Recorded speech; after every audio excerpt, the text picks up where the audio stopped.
பரஸ்வத தபோதன பிரதன சத்கிருது பாக்கிருத க்ஷிதீஸ்வர பசுக்ஷர க்ஷதஜ குங்கும ஸ்தாசகைஹி ரிஷாச்சல தயாளுனா நனுவிஹிதுர்மாலிப்யதாஹ நிதாய ஹிருதயே தயே நிஹத ரக்ஷிதானாம் ஹிதம். பரசுராமர் அவதாரத்துல தயா எங்கே இருக்கிறாள்? எம்பெருமானின் பூரண அவதாரங்கள் இல்லை என்றாலும் பரசுராம பலராம அவதாரங்களுக்கு சிறப்புகள் பல உண்டு.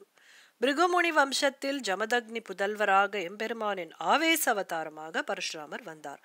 ஆவேச என்றால் ஒரு தனிப்பட்ட காரணத்திற்காக பகவான் ஒருவருள் புகுந்து கொண்டு காரியத்தை நடத்துகிறார் என்று சொல்லலாம். He is entering someone's soul in an intensive manner அப்படின்னு.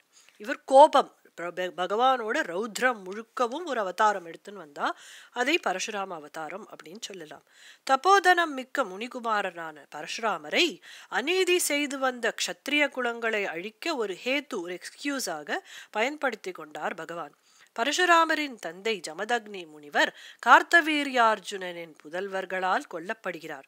அதற்கு பழி தீர்க்க கிளம்பிய பரசுராமரை கொண்டு அதர்ம வழியில் ஜனங்களை துன்புறுத்தி வாழ்ந்து வந்த அரச குலங்கள் அனைத்தையும் 21 தலைமுறையாக வெட்டி வீழ்த்தினார் பரசுராமர். போர் எனும் பெரும் வேள்வி தீ, ஒரு யாகம் நடக்கிறது, போர்னு ஒரு யாகம். அந்த யாகங்களோட சாக்ரிஃபிஷியல் ஆல்டார் ஆஃப் பேட்டில்னு வச்சுட்டோம்னா அந்த வேள்வி தீயில் அரச குலங்களான பசுக்களை ஆகுத்தியாக as havis or offering இந்த பிராமண முனி இட்டார். க்ஷத்ரிய வம்சத்தில் பிறந்த இந்த அரசர்கள் தங்களுக்கு கிடைத்த பதவி பலத்தால் மிகுந்த கர்வமடைந்து மதமேறி தர்ம வழிகளை விட்டுவிட்டு எந்த ஜனங்களை காப்பாற்றுவதுதான் தலையாய கடமையோ அவர்களையே பலவிதமாக துன்புறுத்தி கோக்கள், பசுக்கள், பிராமணர்களை இழிவுபடுத்தி ரக்ஷணையிலிருந்து தவறிவிட்டார்கள். க்ஷத்ரியனோட foremost duty is to protect. அதை அவர் மீறிவிட்டார்கள். தர்மத்திலிருந்து விழுந்த இவர்கள் பூமிக்கு பெரும் பாரமாக விளங்கினர். பூமி தேவியின் வேதனை விலக பரசுராமர் ரூபத்தில் பகவான் தலைமுறைகளாக அநீதி அரக்க அரசர்களை அழித்தார். சரி, தயா எங்கே? பரசுராமனின் செயலிலாம்.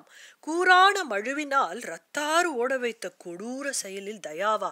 அந்த தாட்டே நம்ம சுவாமிக்கு ஒரு மாதிரி இருக்கு. அவர் அது தயாவே இங்க எதுவுமே சொல்ல. ஸ்ரீனிவாசன் தான் எல்லாம் செஞ்சான் அப்படின்ட்டு பரசுராம அவதாரத்தை ஸ்ரீனிவாசன் தலையில் தூக்கி போட்டார். பாபங்களை மேலும் மேலும் தொடர்ந்து செய்வதால் தீய வழியில் வெகு தூரம் பயணிக்க நேரிடுகிறது. இந்த பாபத்தை பண்ணி முதல்ல பாபம் பண்ணும்போது ஐயோ பண்ணிட்டோமே, ஐயோ பொய் சொல்லிட்டோமே அப்படின்னு தோணும். தொடர்ந்து சொல்ல இதெல்லாம் ஒன்றும் கிடையாது. கடைசியில் என்ன ஆகிடும், அந்த பொய் தான் உண்மை அப்படின்ட்டு நம்புகிற அளவுக்கு ஆகிவிடும் இல்லையா? ஸோ அதர்ம வழியில் செல்ல இது அதர்மம் என்றே தெரியாமல் போய்விடுகிறது. அதனால அதிலிருந்து மீள வழியே இல்லாமல் பாபங்களின் கொடிய வினையில் சிக்கி மேலும் அதையே செய்து கொண்டு படுகுழியில் கிடந்துழல வேண்டியதை தவிர ஜன்மங்களுக்கு பயனற்று போகிறது. பிராயச்சித்தங்கள் செய்து மாளாது. மலை போல் பாபங்கள் ஏறிக்கொண்டே போகிறது. ஒரு ஜென்மம் எடுத்தோம், அதுக்காக இந்த பாபத்துக்காக பிராயச்சித்தம் பண்ணோம்னே இல்லாம ஜென்மம் எடுத்ததுனாலேயே மேலும் மேலும் பாபங்கள் தான் தொடர்ந்து கொண்டே போகிறது. இந்த நிலையில் உள்ள சேத்தனர்களை எப்படி தயா காப்பாற்றுவாள்? எத்தனை தான் மூட்டை பாவங்கள் அவளால் அழிக்க முடியும்? எப்படி இருந்தாலும் அதுக்குள்ளேயே உழுந்து கிடக்கிறவர்களை என்ன பண்ண முடியும்? அந்த முதல்ல நம்ம பார்த்துட்டு வரும் பொழுது இந்த சிருஷ்டிக்கும் பிரளயத்துக்கும் அவளேதான் காரணம் அப்படின்னு சுவாமி சொன்னார் இல்லையா? பிரளயம் ஏன் ஏற்படுறது? ரொம்ப அநீதி அநியாயங்கள்லாம் ஜாஸ்தியான அப்புறம் பாப்பங்கள்னு அழிக்கவே முடியாது. பிகாஸ் பாப்பங்கள்னு தனியாவே கிடையாது, அது வே ஆஃப் லைஃப் ஆயிடுத்து. அப்படிங்கிற பொழுது என்ன பண்ண முடியும்? அந்த சேத்தனர்களை என்ன செய்து காப்பாற்ற முடியும்? தயா என்ன பண்ணுகிறாளாம், வேள்வியில் இடப்படும் ஹவிஸ் ஆஃபரிங் ஆக இவர்களை ஆக்கிவிட்டால் இவர்களது கொடிய பாப்பங்கள் அனைத்தும் அழிந்துவிடும்.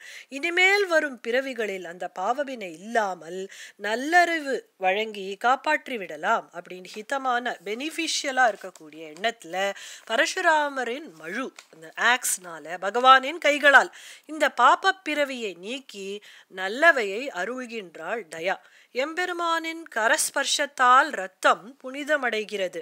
தயாவின் ரூசு ஐடியா பலித்தது. அதையே வேங்கடவன் அவள் மேல் பூசி விளையாடி மகிழ்கின்றார். எப்படியோ என்னவோ பண்ணி நம் குழந்தைகளை காப்பாற்றி விட்டாயே அப்படின்ட்டு அவனுக்கு ரொம்ப சந்தோஷம் ஏற்படுறது. கோரமும் இரத்தமும் யுத்தமும் கூட எம்பெருமானின் செயல்களே என்று மகாவிஸ்வாசிகளான பரம பாகவதர்களின் எண்ணோட்டத்தினால்தான் பார்க்க முடியும். அவர்களோட பெர்ஸ்பெக்டிவே டிஃப்ரெண்டா இருக்கும். மகாபக்தர்களா இருக்கக்கூடியவர்கள் தான் அத்தனை விதமான விஷயங்களும் பகவானால ஏற்படுறது அப்படின்ட்டு நிச்சயமாவே அவளால சொல்ல முடியும். அதற்கான கரெக்டான ரீசனையும் அவளால சொல்லிவிட முடியும். அப்படிப்பட்டது அவளோட பார்வை. பகவான் கொடுத்தது இல்லையா அந்த விஷயங்கிறது டோட்டலி டிஃப்ரெண்டா இருக்கும். நம்ம அநியாயம், அக்கிரமம், அநீதி, சோதனை, வேதனை அப்படின்ட்டு சொல்றது எல்லாமே பகவத் பிரசாதம் அப்படின்ட்டு தெரியக்கூடிய அளவுக்கு அவ பக்குவப்பட்டிருக்கா. அதனாலே அவ சொல்றது ரைட்டா இருக்கும். அப்படி மகாவிஸ்வாசிகளான பரம பாகவதர்களின் எண்ணோட்டம், கண்ணோட்டம் உண்மைதானே அது? எம்பெருமானின் விருப்பம் என்று இம்மி அளவும் இங்கே அசையாதே. 14 லோகங்களையும் அநீதி அக்கிரமம்ங்கிறவனே, அது பகவானின் இஷ்டம் இல்லாம அது நடந்து விட முடியுமோ? எதையோ செய்து நம்மளுக்கு எதையோ சொல்லி கொடுத்துட்டு இருக்கான் அப்படிங்கிற ஒரு விஷயம்தான் அங்க இருக்கு.